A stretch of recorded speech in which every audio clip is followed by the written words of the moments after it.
Longhorn fans, Sooner Nation, welcome to episode 31, the Bevo Podcast, the only podcast exclusively dedicated to covering the greatest rivalry in college football, the University of Texas and the University of Oklahoma. Kevin, it was a bye week for the University of Oklahoma, so I'm saying I had it pretty good, especially compared to the University of Texas, who went up to Stillwater, Oklahoma, in the wind, in the elements, against a ranked team who was coming off a loss, taking a lead into halftime, a lead into the fourth quarter, and yet you find a way to whittle it down to a losing effort in Stillwater.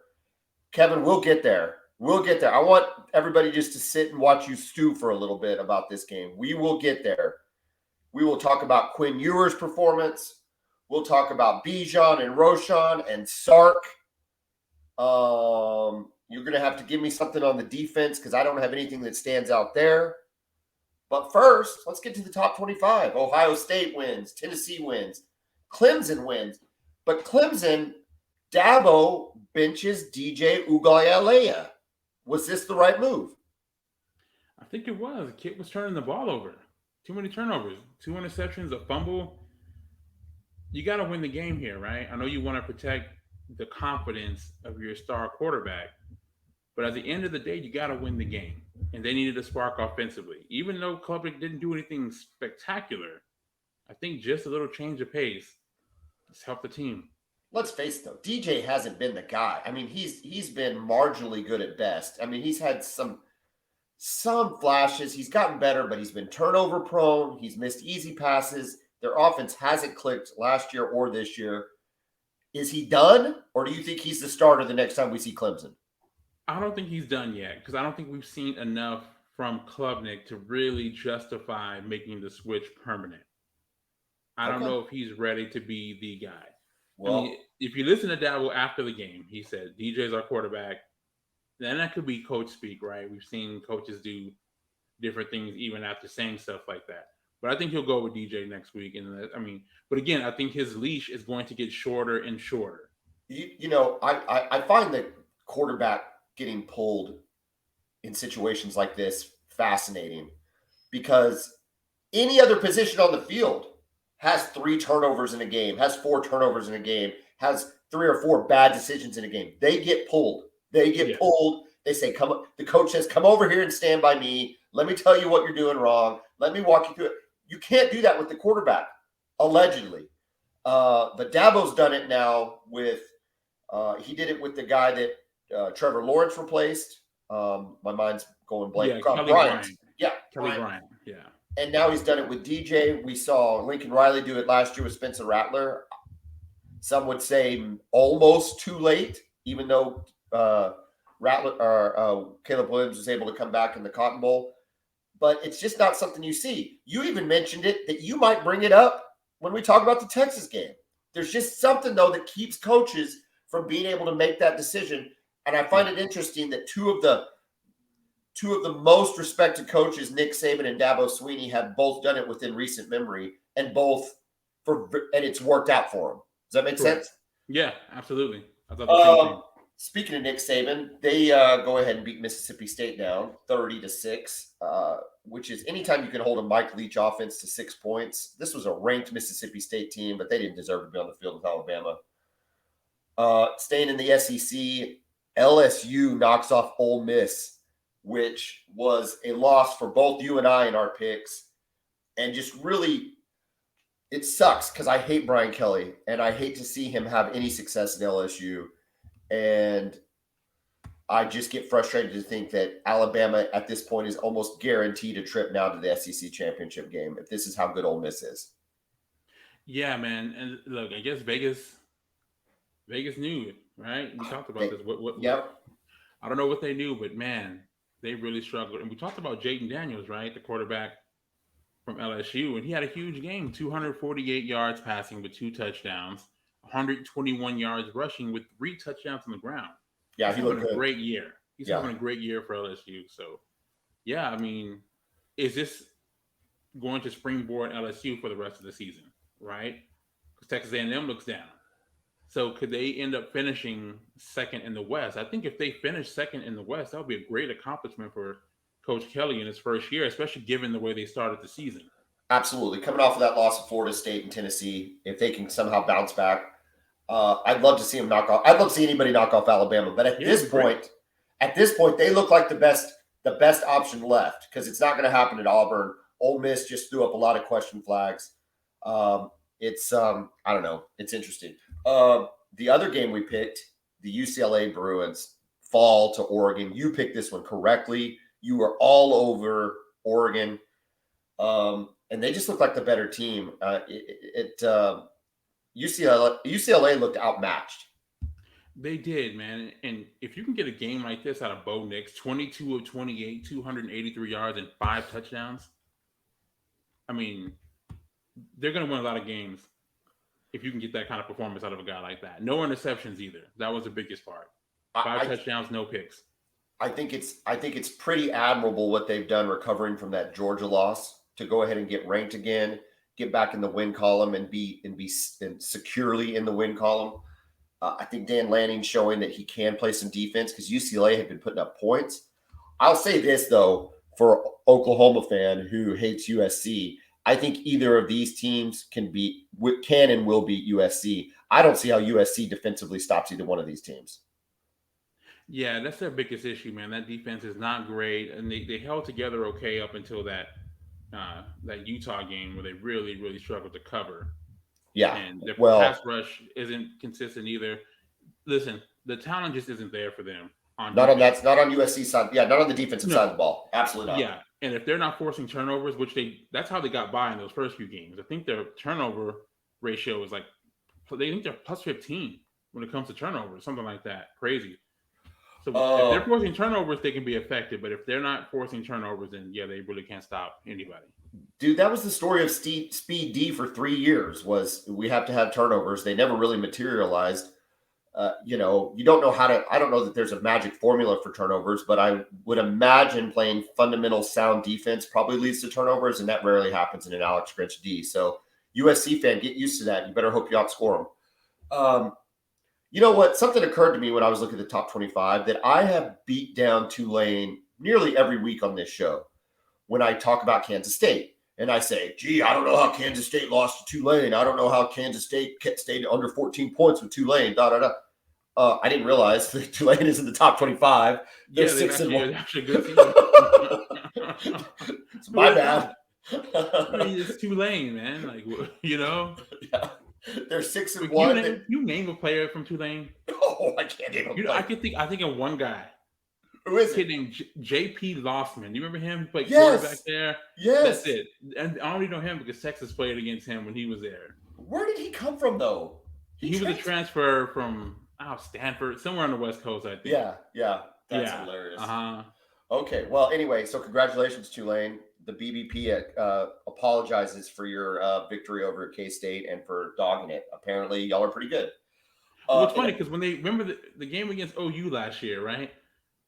Because I watched it, I'm thinking this doesn't look like a bad team, and I know OU should have been better and should have beat them by more points, especially given the fact the game was supposed to be in New Orleans. It ended up being moved to Norman at the last minute due to the hurricane, but they look like a good football team. Yeah, we all said, well, that team's going to finish 7-2, whatever the 9-2, whatever the number was. We're like, that's a good team, and I think they were 2-9. This week, this time around, if K-State fan was saying that after the Tulane game, they were absolutely right. Tulane's a good team. Yeah. Along the same lines as John doesn't know how to recognize talent, apparently neither does Jimbo Fisher. With another loss, this time to South Carolina, Spencer Rattler. When will Jimbo Fisher give up the offensive coaching reins, hand it to somebody that has some sort of imagination, i.e. Garrett Riley at TCU or anybody else? I don't know who's the offensive coordinator at Kansas right now. Anybody that knows how to put up points, because it's not coming from A&M, despite all the talent they have, all the NIL money they've got. They are one terrible football team. And I can tell you what, it makes these two fan bases, Oklahoma and Texas, freaking love it. Yeah, I mean, misery loves company, right? So when Texas loses like they did yesterday, and kind of makes it a little better to see A&M playing so poorly. Oh, they're playing so bad. I mean, for an Aggie, if I was an Aggie fan though, I'd be really, really upset. That's a game you can't lose. I mean, look, they're 5-2, South Carolina, and I think Shane Beamer's done a really good job there so far. Right? I mean, he's done a really good job. But I mean, Spencer Rattler was 12 of 25 for 168 yards. It's not like he had one of those. Yeah, he did throw for 302. Right? Yeah. Yeah. Marshawn Lloyd, the running back, who's really talented, by the way, 18 carries for 92 yards. So they're getting beat because of their offense, their passing game. Haynes King, 17 of 32, 178 yards, 1 touchdown, 1 INT. I mean, that's not going to get the job done, man. They gave up a kickoff return, the opening kickoff. South Carolina took it back for a touchdown. It was just kind of back and forth after that. So, it's a really, really bad loss for them. Is this going to make NIL boosters across the country put performance clauses in their NIL deals that they offer recruits? I don't think you can if you're trying to do this legally, right? Because I mean, look, SMU back in the day, they had a full blown payroll. Sure, right? absolutely, 100%. They had a legit payroll.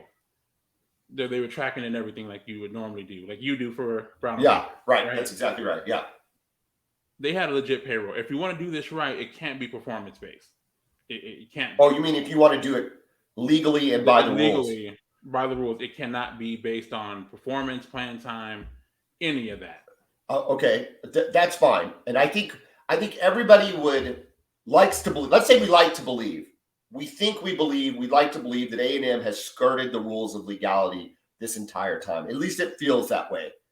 Right, because there's no reason in the world A&M last year should have had the number 1 recruiting class of all time with the record that Jimbo Fisher he's continually put out. It just doesn't make any sense. Defies all logic. And we know they're active in NIL. We know that. Okay, so put 2 and 2 together and you say, well, maybe they're skirting the rule.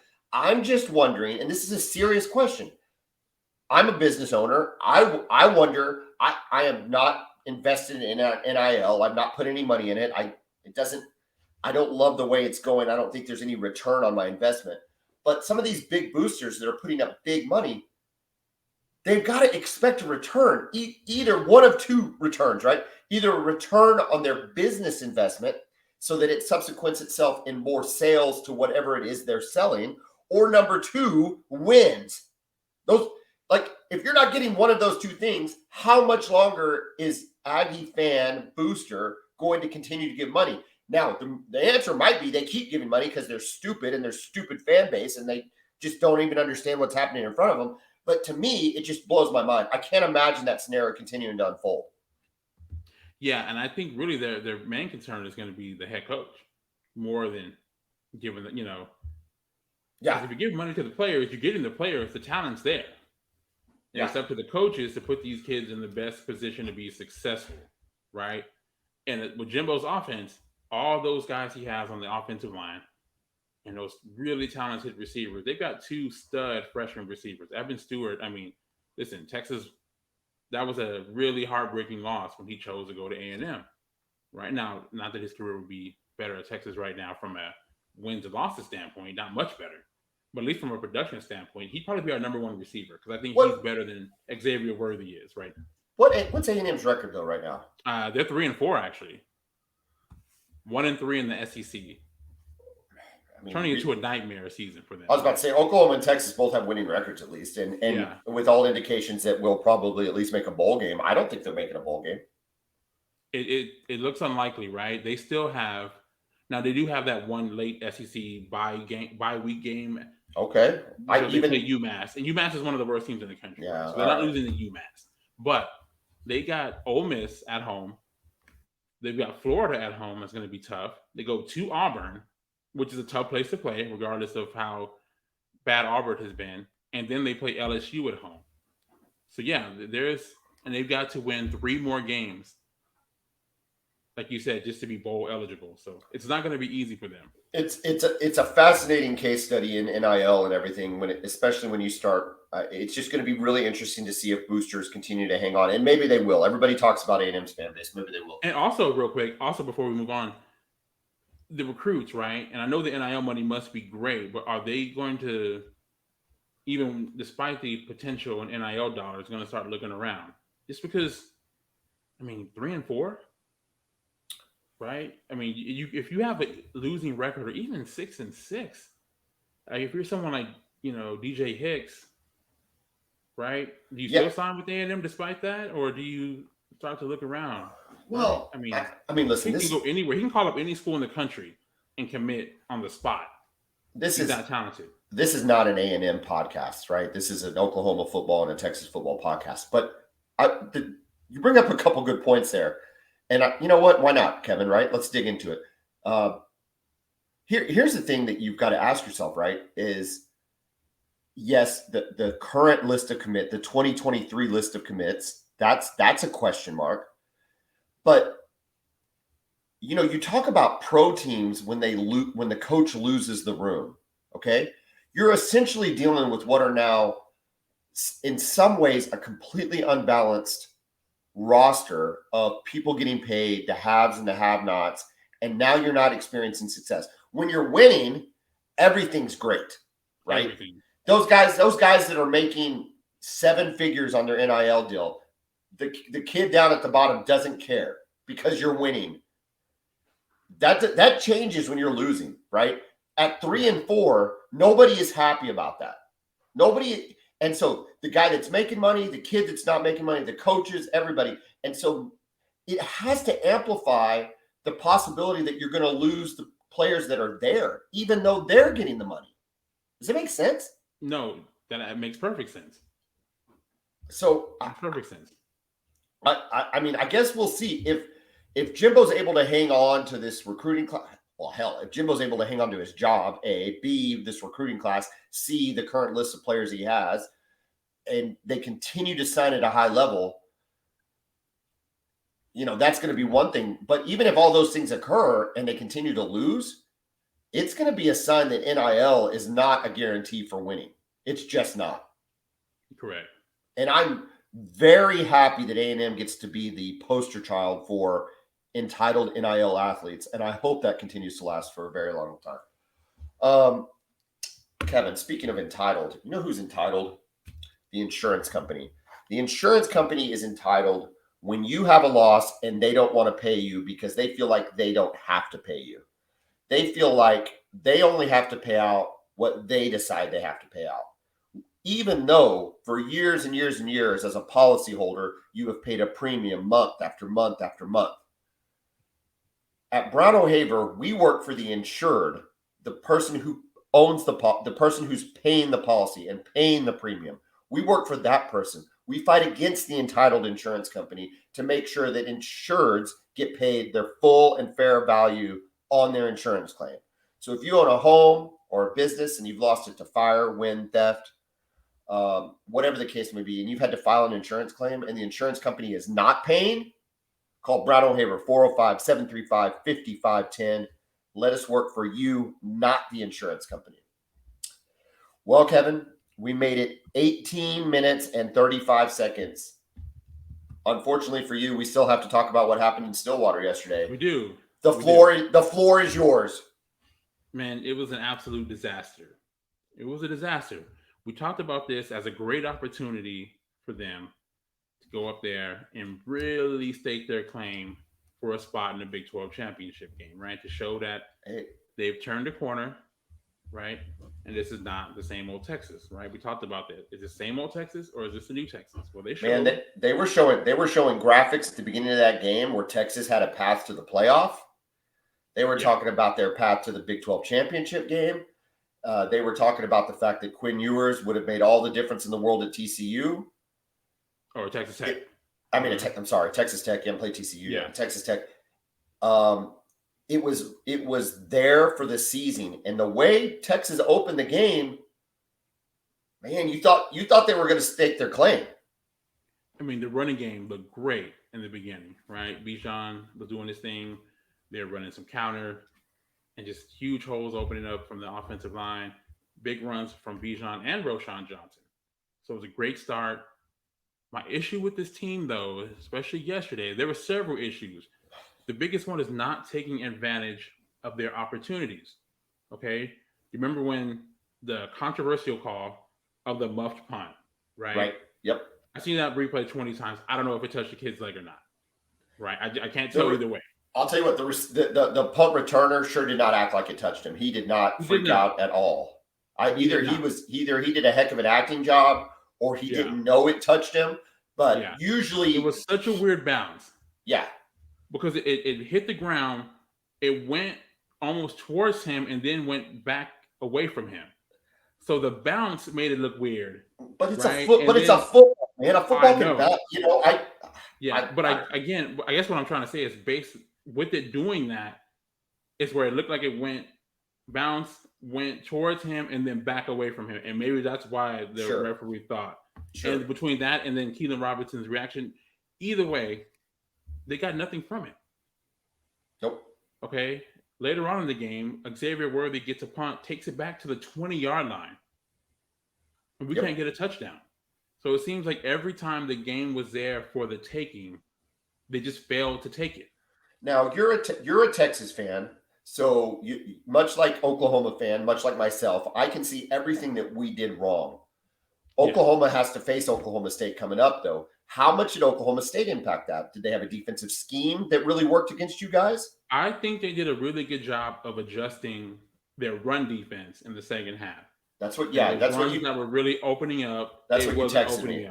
That's what you texted me. Those big runs weren't there. So instead of getting 6-7 yards a pop, it started being 2 and 3 yards. Okay.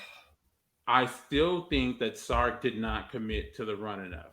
I just want to jump into it. Okay. I want to jump into that run game conversation because everybody who listens to this knows I'm huge on run the damn ball. And if Oklahoma had a Bijan Robinson, forget about it. I would be just yelling it from the rooftops. Okay.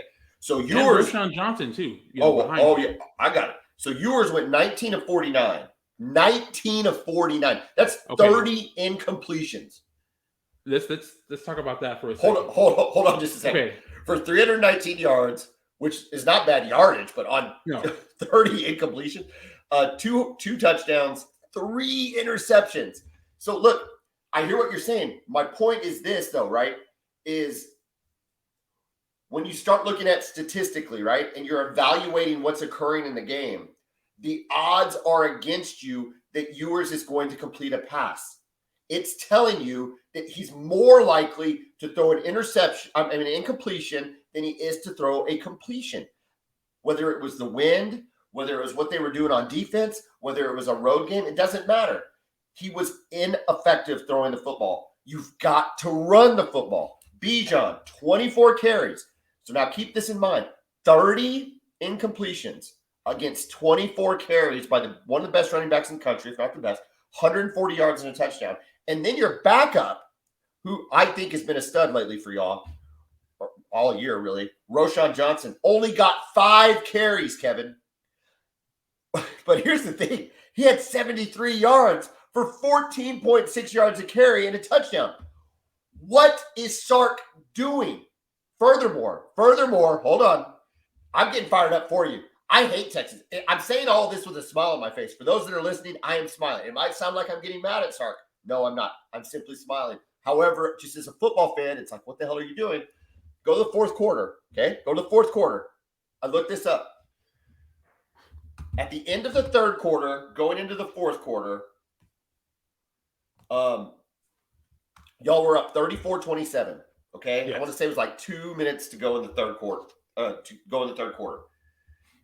You had your first drive, Bijan had no touches. You had to punt. Your second drive, there were only 2 touches that went for 13 yards, and then 2 incompletions you had to punt. The third drive were 4 successful runs, okay? Nobody even got stopped. They were like 5-6 yards. I think Roschon had a 13-yard run. You ran it 4 successful times, and then you decided to pass the ball twice and have an incomplete pass. And by drive 4, you're now down by 7. You have 1 run and then like 8 plays and an interception, and then you're in desperation in the 5th drive.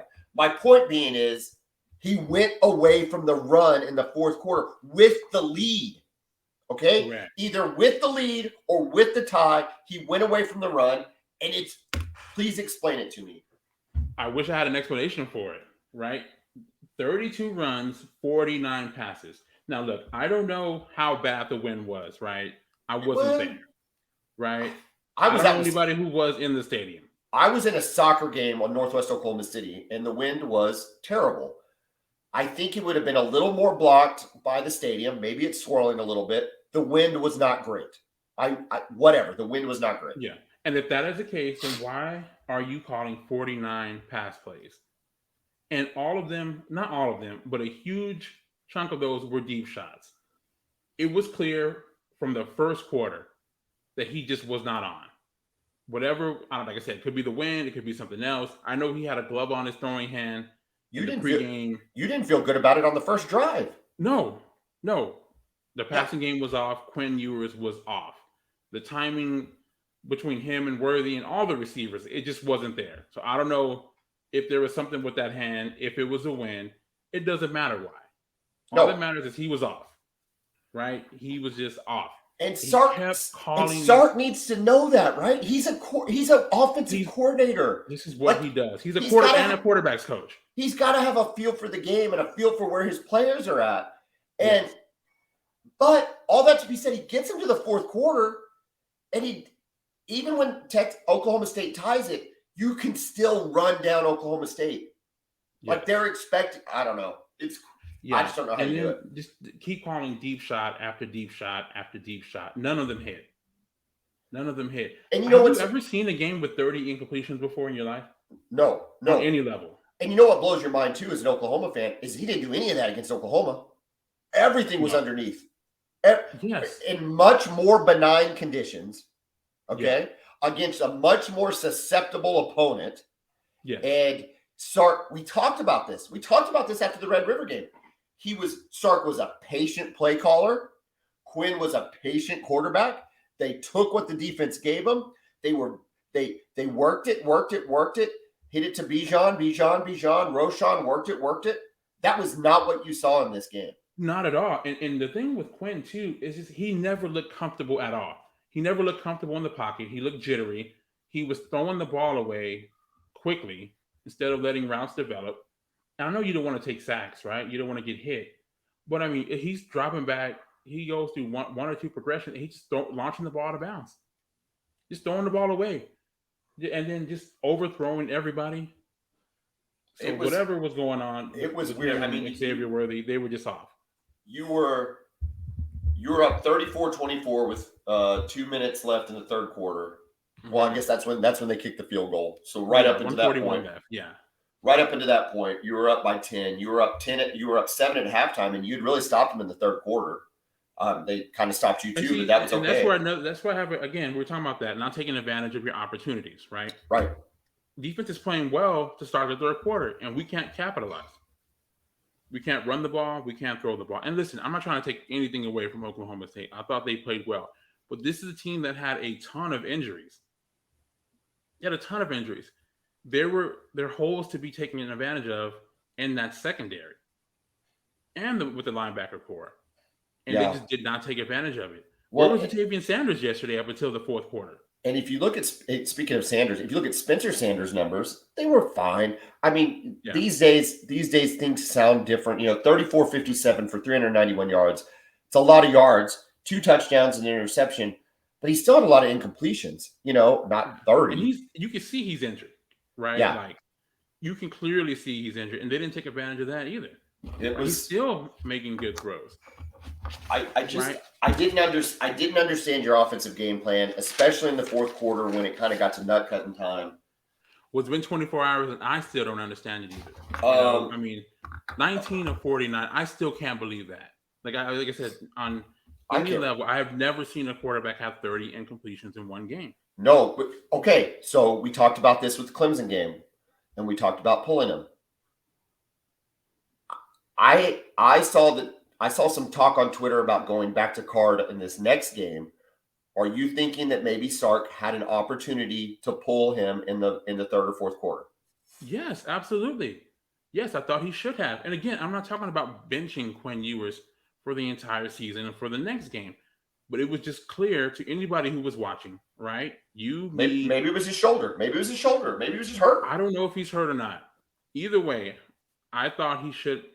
If you're Sark, you have a responsibility to win the football game. But let me ask you this though: you have the lead the whole game, though, right? I mean, you're essentially a field goal to a touchdown to a 10-point lead, all the way from the second quarter, or from the end of the first quarter on. Yeah. Do you pull your starting quarterback when you have a lead? Listen, from what I was watching, right? You're saying when you had the lead, the thought in your mind is Sark should consider pulling yes, Carr. This is not hindsight. Okay. That's bold. These are my thoughts during the game. Bold. This is not me looking back now, oh, this is what we should have done. No, this is my thoughts as this was happening. Folks, we've been down this road too many times. For the record, guys, I can confirm this. I'm sounding like I don't know what I'm asking. I absolutely know what I'm asking. Kevin was texting me this in the third quarter. This is a firm. I can confirm the validity of this not being hindsight or anything like that. Yeah, I'm not. I texted back and said, "Do you really want to pull a guy when you've got the lead?" I mean, you're saying yes. Yeah, listen, we've been down this road too many times, right? We've seen this team not be able to hold leads. And the reason why it happens is because the offense goes stagnant. Listen, if you're playing against a team like Oklahoma State that has good players and more importantly has a great coach in Mike Gundy, right? And I give Mike Gundy his due because he's not a good coach. He is a great coach. Strong right? Word. And it's true. I think it's true. He's a great football coach. I know he's had his struggles against OU, so you guys kind of make fun of him. And I get that, right? But no, Mike Gundy is a great football coach. Especially, it's weird that he doesn't recruit better. Well, that's another story, though. Yeah.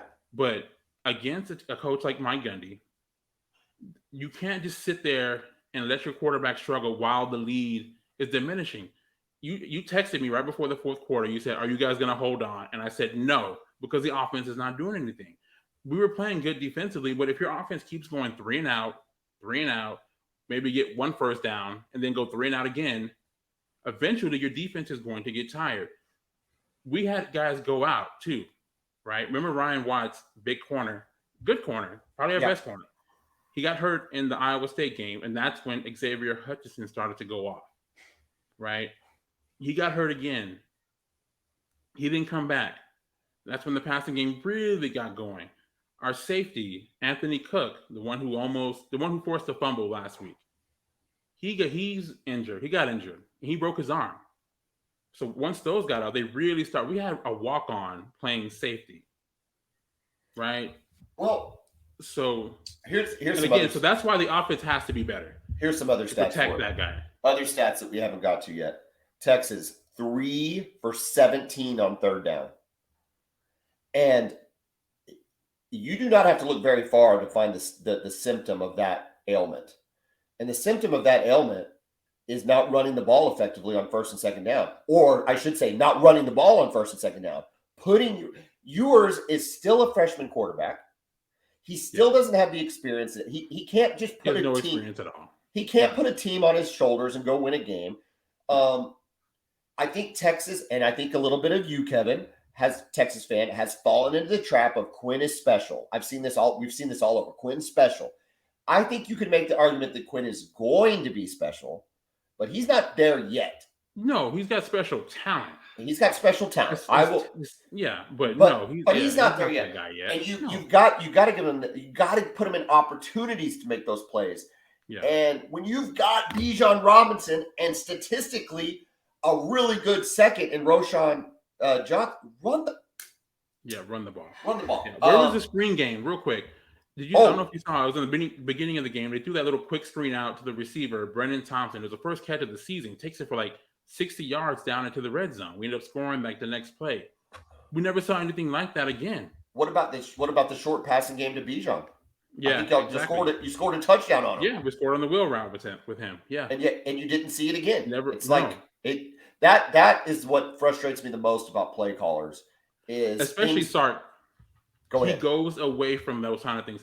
You see a bunch of motion and shifting and things like that in the first quarter. But it's like after that initial script is gone, then all that goes away, and it's just like the regular old base handoffs and passes. It's perplexing to say the least. Now here's a controversial stat. and I'm eager to get your take on it. 14 penalties for 119 yards versus 0 penalties for Oklahoma State. 0 penalties.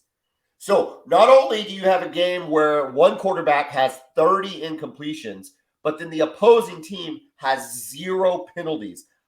I got to tell you, I could care less about who won this game. My emotion, sometimes you're watching a game, and even with its teams you don't like, at least for me, I kind of find myself pulling for one team, pulling for the other team. I'm like, oh man, I don't really like them, but maybe in this situation, no. I found myself like consistently going, I wish they could lose both. I mean, like I didn't care, but I couldn't get over the fact that Oklahoma State had 0 penalties. That sounded incredibly sketchy to me. Yeah, I mean, the Texas 14 penalties, most of those were legit. There were maybe 2 that I thought were questionable. The holding penalty late, I thought was questionable. One of the pass interference ones I didn't think was great. But other than that, they were sloppy, right? False starts, jumping off sides. The receivers got grabbed. I mean, the DBs got grabby at certain points in the game. But for them to have 0 penalties is in a game like that, a physical game like that, it's highly, highly unlikely to go an entire game with 0 penalties.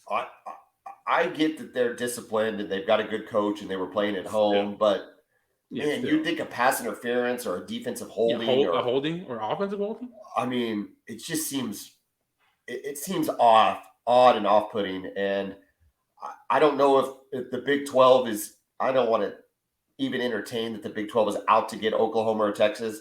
Listen, they're not doing us any favors though. That's exactly right. But an officiating game like that is pretty freaking sketchy. Listen, the Big 12 officials are not doing Texas or Oklahoma any favors at this point, and we should expect that for the next 2 seasons because it looks like we're stuck. I picked Oklahoma State to cover. At the time, we didn't know if Spencer Sanders would go. My analysis was if Sanders goes, they win because they will have the more experienced quarterback, the better coach, and they're at home. I think that's what played out. Completely agree. And that's exactly what played out. And it didn't have to, I don't think, for this being the Boomer Bevo podcast, the argument to be made that Texas had an opportunity to win that game is real. You should have won the game. And you had the lead. So frustrating. Yeah. Everything points to them, the way that the running backs played. But it's just the same things that we saw last year from Texas. We saw this kind of stuff all season at home and on the road. But we're seeing it on the road only this year, right? It seems like they play better at home, like most teams do. But last year, they were choking leads at home. Oklahoma State was at home. The Kansas loss was at home in Austin. But this year, the Texas Tech, this game, when they go on the road, the communication isn't there. The DBs start holding a little bit more. You get more pass interference calls, right? The offside stuff, the false starts, just the lack of composure on the road really affects this team. Well, Sark is frustrating. Sark is terrible on the road. Yeah, he is 1-7 at Texas now on the road. 1-7 in Texas on the road, and I don't know that I didn't look the stat up for what he was at USC or Washington, but I don't think it was great I'm there not sure. either. Yeah, I'm not sure about what he was there, but I'm starting to see the same things on the Twitterverse that you've said for the past couple months, that you trust him as an offensive coordinator, but not as a head coach. But I want to challenge you even more and say, do we trust him as an offensive coordinator? Because I think your analysis of the creativity in the first quarter versus the creativities in quarter 2, 3, and 4 is spot on. Yeah. Subsequently, look at the game plan against Oklahoma, which was very good. And then and even against Iowa State, which I think was very similar game plan. Take what they give you. Don't let Quinn be the reason you lose. Run the ball. Keep everything, everything kind of tight. I think he did that against Iowa State. Did he just run out of patience against Oklahoma State? It certainly seemed that way. Yeah. Right? Like, and here's the thing. He can prepare, but he can't adjust. Yeah. Right? Because I think against OU, what they started off with worked. It worked the whole game. Yeah. Right? He never really had to adjust. Same thing with Iowa State, even though that game was close.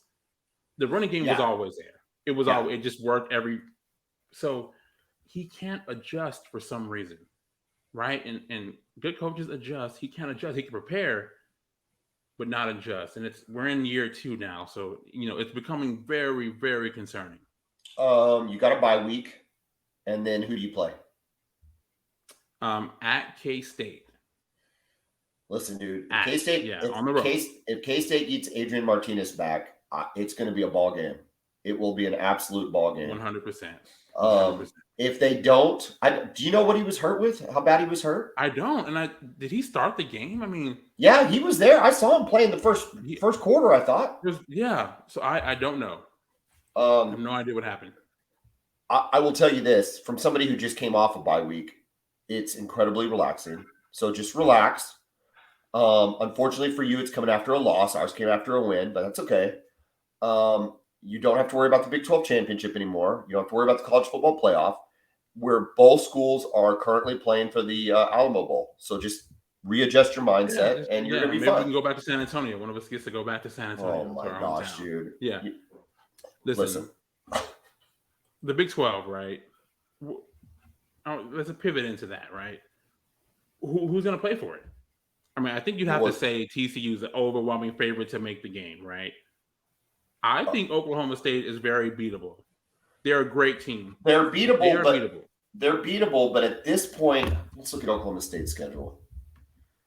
At this point, they have the tiebreaker over Texas, so that's going to make it tough. Yeah. They've got a tiebreaker over Baylor. And, I mean, I guess we have to say they have a tiebreaker over Texas Tech, right? Yeah. Well, I mean, because, okay, I'm looking at, because Texas Tech is only 2-2. Texas Tech only has 2 losses. In the conference. Okay. In the conference. Yeah. Okay, so you have TCU with no losses, Oklahoma State 3-1, K-State 3-1, Texas 3-2, Baylor 2-2, Texas Tech 2-2. The thing is, Oklahoma State has Kansas State next week. Yeah, at Kansas State too. And at Kansas, Jaden Daniels needs to be back. Or Jalen Daniels needs to be back for that game, for that to be any good. Yeah. They've really reeled since losing him. Iowa State, Oklahoma, West Virginia. It's not a cakewalk for Oklahoma State. No, it's not. I still think there's still losses out there for pretty much everybody. That's just the nature of the league this year. I thought that if Oklahoma State beat Texas, that would be an elimination game for Texas. And you were probably right about that. I still think I'm right about that. And now I think Oklahoma State, K-State is an elimination game for one of them. Because at this point, with the number of games you have left, it's starting to come down to the tiebreaker. Yeah. Because even if Oklahoma State beats K-State, let's just use that as the example. Oklahoma State beats K-State. K-State has 2 losses, but now Oklahoma State has to lose 2 more games because they have the tiebreaker. So it's that, and Kansas State would have to win out, right? So Kansas State would have to win out, including a game against Texas. So I think at this point we'll know a lot. I think it's the top 3. I mean, I know that's probably chalk talking, but I just don't see.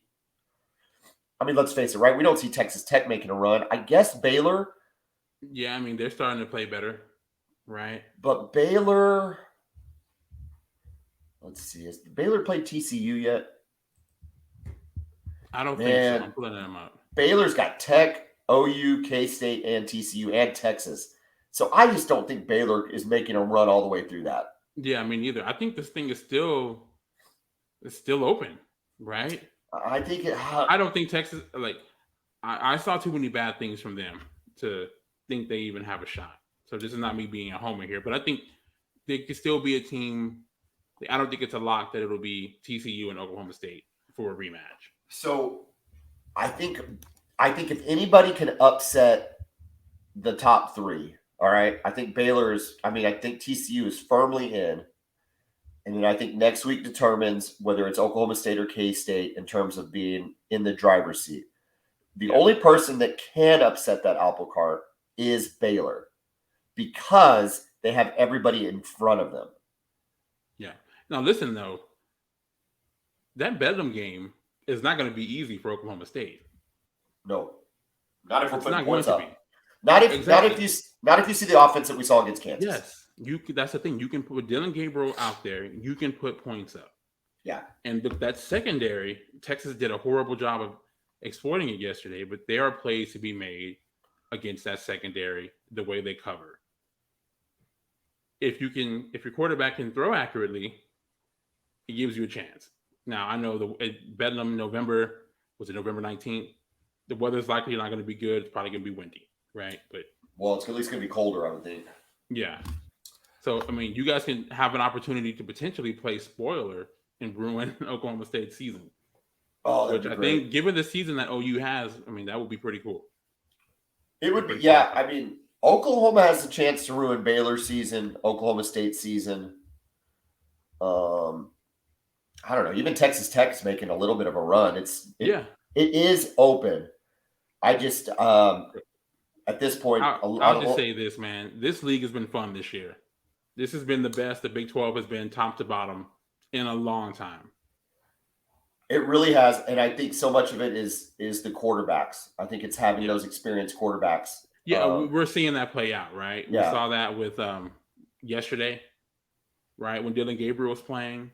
Yeah. Just a difference in the team. And we saw what happened to K-State when Adrian Martinez went down.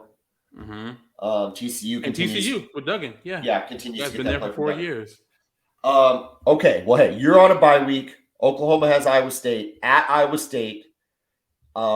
This is a chance to kind of build on whatever momentum we got from the K-State or from the Kansas win. We're going to talk about that this week.